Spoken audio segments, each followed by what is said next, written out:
Was it a sad day closing, emptying the old plant? It was sad. For a few months that I was working there, all of those were difficult days, because no wheels were turning, no noise of machinery, no people. Bill Smith. I mean, he ended up without a pension. You know, and to this day, she suffers because of not getting that pension. Really, it's Gus never got a pension after 39 years, no pension. Well, I was forced to go back to work. I think since the war, it was just common enough for women to work on assembly line, piecework. It was piecework. I know when I first started CCM, I was told I had to get faster. I was more, you know, fussier. And, oh no, it was by piecework, so you had to make so much money, or you'd be out the door, I guess. But no, I wasn't ashamed of working there. It was a case of there was a lot of women doing the jobs at that time. So even, you know, Eileen, she'd do the striping on the bicycles, you know, by hand, and his cousin Ina did the striping on the. So there was a lot of women working there. It wasn't unusual to see somebody on the line. I think the war brought that in, women working on war work. I think it just made it normal. Well, some of your work was also, in other words, you got paid, but so many pieces done per hour or whatever. And the time study department, part of the engineering, Mr. would have had a staff that would measure each job and calculate time by time and allowances by how many pieces you could do in such a short time. That you could produce, that the employee was supposed to perform, in other words, to complete so many pieces per hour. That was a standard. So if they got paid, if they did more than the standard, of course, they got paid for. If they didn't do the standard, or in other words, they were below that, they were slower and weren't completing the number of pieces, well, they heard about it. Like, I mean, it was up to the foreman to try and get the employee to or they came back and re-studied it. Yeah, well, the union would get involved in that too. I was showing you on the big picture downstairs where the garage used to be, and they put a new shipping department on the lower floor, but in the upper floor, they made the leather boots for the pros, the special ones. And they would have probably 6 people on staff there. There would be actually, say, a bootmaker could adjust the boots to suit pro hockey players. They would come in and to get a fitting if they were having trouble with the boots, and they could get modifications made. Dr.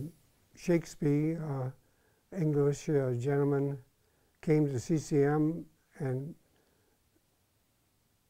occupied the position of a plant manager, which included the engineering department.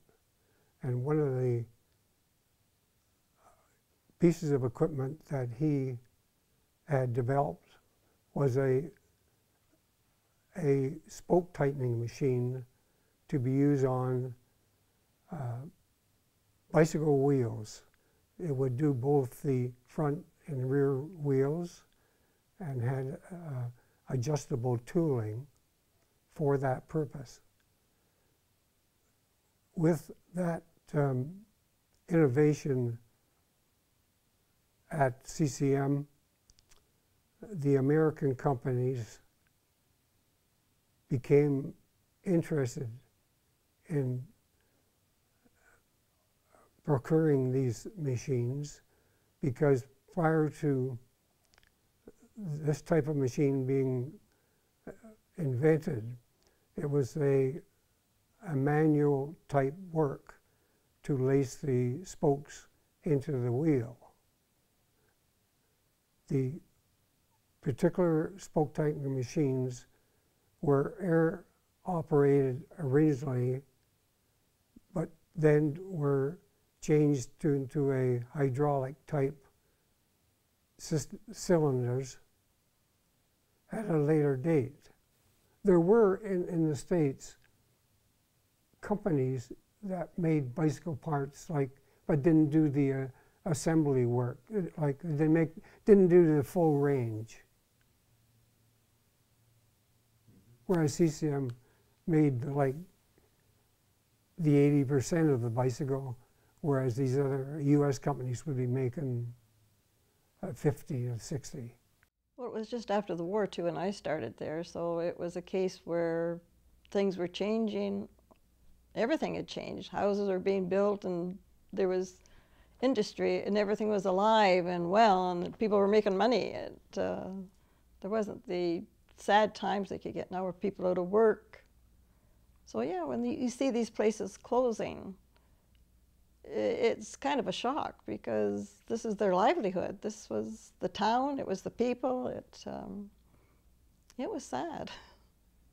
Well, it was the beginning of Weston going down, because CCM, Moffat's, and Kodak were the main job centers type of thing. So people had to start moving away, and eventually Weston went from a nice little town where everybody knew everybody to almost a rundown, I'm going to get heck for saying, a rundown town, really. I mean, it doesn't have the same stores or the friendliness that it had before. Everybody knew everybody. You went to the same butcher, you went to this, you know, it was a different type of living altogether way back then, when I say way back then. But it was, I mean, it was a community, really. It was, people knew everybody from school, and you grew up together, you participated, like us, with the hockey, and even the people you played against were people that you knew, like Moffat's, right? It was just a nice little village type of thing with all the industries going on, and everybody had a CCM bicycle and skates. It was a nice, friendly place to work, and a community to live in.